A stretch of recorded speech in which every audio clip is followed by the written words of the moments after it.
Hallo zusammen und herzlich willkommen zu einer neuen Folge unseres Podcasts. Ich bin Felix und heute tauchen wir in ein wirklich spannendes und aktuelles Thema ein. Genau, Felix. Hallo an alle. Ich bin Lisa. Schön, dass ihr wieder eingeschaltet habt. Heute sprechen wir über den Einfluss von Social Media auf Beziehungen. Ein Thema, das uns alle betrifft, oder? Absolut, Lisa. Jeder von uns nutzt Social Media und fast jeder ist in irgendeiner Art von Beziehung, sei es partnerschaftlich, familiär oder freundschaftlich. Es ist faszinierend und manchmal auch beängstigend, wie stark soziale Medien unser Leben prägen. Das stimmt. Also, lasst uns direkt einsteigen. Was denkst du, Felix, wie beeinflussen soziale Medien unsere Beziehungen? Das ist eine große Frage. Ich denke, es gibt positive und negative Aspekte. Einerseits können soziale Medien uns helfen, mit Freunden und Familie in Kontakt zu bleiben, die weit weg wohnen. Man kann Fotos teilen, Nachrichten schreiben und so am Leben des anderen teilhaben. Das kann Beziehungen stärken, besonders über große Distanzen. Das ist ein guter Punkt. Teilhaben bedeutet übrigens, an etwas teilzunehmen oder mitzuerleben. In diesem Kontext heißt es, dass man durch Social Media am Leben anderer Menschen teilnehmen kann, auch wenn man physisch nicht in der Nähe ist. Genau. Man bekommt Einblicke in das Leben der anderen, die man sonst vielleicht nicht hätte. Aber andererseits sehe ich auch die Gefahren. Ständige Vergleiche, Eifersucht, Missverständnisse, das sind alles Dinge, die durch Social Media verstärkt werden können. Absolut. Verstärken bedeutet, etwas stärker zu machen. Social Media kann also sowohl positive als auch negative Gefühle verstärken. Ein großes Problem ist, dass wir auf Social Media oft nur die Schokoladenseite des Lebens anderer sehen. Oh ja, die Schokoladenseite. Was meinst du genau damit, Lisa? Schokoladenseite ist eine Redewendung. Sie bezieht sich darauf, dass man sich von seiner besten Seite zeigt, also nur die positiven und schönen Aspekte seines Lebens präsentiert. Man postet zum Beispiel Fotos vom tollen Urlaub, dem romantischen Abendessen oder den besonderen Momenten mit dem Partner oder der Partnerin. Klar. Wer postet schon gerne Bilder von einem Streit oder einem langweiligen Abend auf dem Sofa? Man möchte ja gut dastehen. Genau dastehen in diesem Zusammenhang bedeutet, wie man von anderen wahrgenommen wird. Man will auch, dass andere einen in einem positiven Licht sehen. Aber das kann zu unrealistischen Erwartungen und zu Druck führen. Stimmt. Man sieht die perfekten Bilder der anderen und fragt sich, warum das eigene Leben nicht so aussieht. Das kann zu Unzufriedenheit in der eigenen Beziehung führen. Man vergleicht sich ständig und das ist selten gesund. Du sagst es. Sich vergleichen bedeutet, dass man sich selbst oder die eigene Situation mit der von anderen Personen oder Situationen gegenüberstellt. Das kann problematisch sein, weil man oft Äpfel mit Birnen vergleicht. Jeder hat seine eigenen Herausforderungen und Probleme, auch wenn man sie auf Social Media nicht sieht. Und dann ist da noch die Sache mit der Kommunikation. Ich habe das Gefühl, dass viele Paare weniger miteinander reden, weil sie ständig auf ihre Handys starren. Auf das Handy starren bedeutet, dass man sehr konzentriert und für längere Zeit auf den Bildschirm seines Smartphones schaut. Das kann natürlich die direkte Kommunikation in einer Beziehung beeinträchtigen. Man sitzt zusammen auf dem Sofa, aber jeder ist in seiner eigenen digitalen Welt versunken. Das ist doch irgendwie paradox, oder? Man ist physisch zusammen, aber emotional getrennt. Paradox bedeutet widersprüchlich oder scheinbar unsinnig. In diesem Fall ist es paradox, dass wir durch Social Media einerseits näher zusammenrücken, andererseits aber auch voneinander entfernt werden können. Und was ist mit Eifersucht? Ich denke, Social Media kann ein echter Nährboden für Eifersucht sein. Nährboden ist ein Begriff aus der Biologie und bedeutet, dass etwas einen guten Untergrund zum Wachsen bietet. Im übertragenen Sinne heißt es hier, dass Social Media eine Umgebung schafft, in der Eifersucht gut gedeihen kann. Man sieht, dass der Partner oder die Partnerin ein Foto von jemand anderem geliked hat oder mit jemandem flirtet, den man nicht kennt. Und schon geht das Kopfkino los. Kopfkino ist ein interessantes Wort. Es beschreibt die lebhaften Vorstellungen und Gedanken, die man im Kopf hat, wie in einem Film. In diesem Fall sind es meist negative Szenarien, die man sich ausmalt. Genau. Man interpretiert Dinge hinein, die vielleicht gar nicht so gemeint sind. Das kann zu unnötigen Streitigkeiten führen.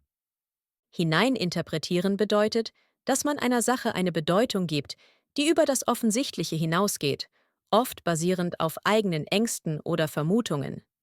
Ein weiteres Problem ist die ständige Erreichbarkeit. Früher hatte man Feierabend und war dann wirklich weg von der Arbeit und den sozialen Kontakten. Heute ist man quasi immer online und ansprechbar. Ständige Erreichbarkeit bedeutet, dass man jederzeit, zum Beispiel über das Handy, kontaktiert werden kann. Das kann Stress verursachen und es schwierig machen, abzuschalten.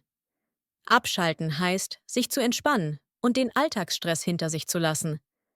Man hat das Gefühl, immer etwas zu verpassen, wenn man nicht online ist. Es ist, als ob man ständig auf dem Sprung sein muss. Auf dem Sprung sein ist eine Redewendung und bedeutet, dass man immer bereit sein muss, sofort zu reagieren oder loszulegen. Es vermittelt ein Gefühl von Unruhe und Rastlosigkeit. Was können Paare also tun, um ihre Beziehung vor den negativen Einflüssen von Social Media zu schützen? Das ist eine wichtige Frage. Ich denke, Kommunikation ist der Schlüssel. Paare sollten offen darüber sprechen, wie sie Social Media nutzen und welche Grenzen sie setzen wollen. Grenzen setzen. Was heißt das genau in diesem Kontext? Grenzen setzen bedeutet, dass man klare Regeln und Vereinbarungen trifft, um einen bestimmten Bereich zu schützen. In diesem Fall geht es darum, die Beziehung vor den negativen Einflüssen von Social Media zu schützen. Man könnte zum Beispiel vereinbaren, dass man ab einer bestimmten Uhrzeit keine Handys mehr benutzt, wenn man Zeit zu zweit verbringt. Das klingt sinnvoll. Also handyfreie Zonen und Zeiten schaffen. Genau. Oder man könnte vereinbaren, dass man keine Fotos von sich mit anderen potenziellen Partnern oder Partnerinnen postet, um Eifersucht zu vermeiden. Man könnte auch festlegen, wie oft man sich bei dem anderen meldet, wenn man getrennt ist. Sich melden bedeutet, dass man Kontakt aufnimmt, zum Beispiel durch eine Nachricht oder einen Anruf. Es geht darum, dem anderen zu zeigen, dass man an ihn denkt. Es ist auch wichtig, dass man sich bewusst macht, dass das, was man auf Social Media sieht, oft nicht der Realität entspricht. Man sollte sich nicht mit den scheinbar perfekten Leben anderer vergleichen. Scheinbar perfekt. Das ist ein gutes Stichwort. Scheinbar bedeutet, dass etwas so aussieht, als ob es so wäre, aber in Wirklichkeit anders ist. Richtig. Man sollte sich immer wieder daran erinnern, dass jeder seine eigenen Probleme und Herausforderungen hat, auch wenn man sie auf Social Media nicht sieht.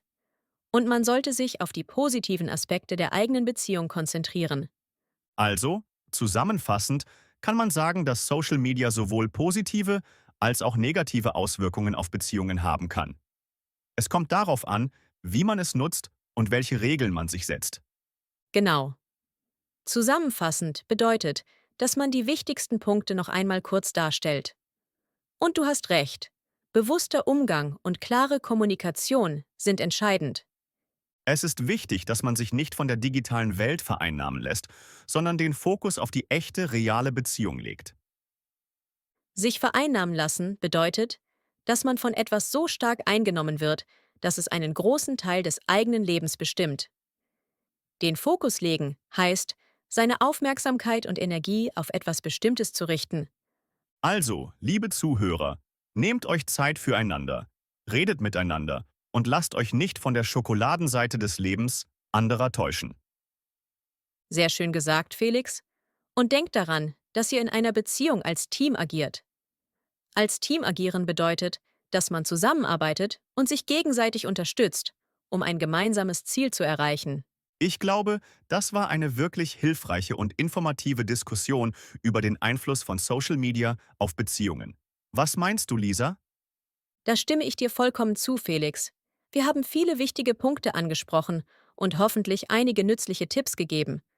Und natürlich haben wir auch wieder einige interessante Wörter und Redewendungen gelernt. Ganz genau. Denn das ist ja auch ein wichtiger Aspekt unseres Podcasts. Wir wollen nicht nur über spannende Themen sprechen, sondern euch auch dabei helfen, euer Deutsch zu verbessern.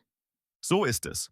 Und im nächsten Podcast wartet wieder ein spannendes Thema auf euch, bei dem ihr wieder viele interessante und unterschiedliche Vokabeln lernen und euer Deutsch weiter verbessern könnt. Also, bleibt dran. Genau. Schaltet auch nächstes Mal wieder ein, wenn es wieder heißt Deutsch lernen mit Felix und Lisa. Bis dahin, macht es gut. Tschüss und bis zum nächsten Mal.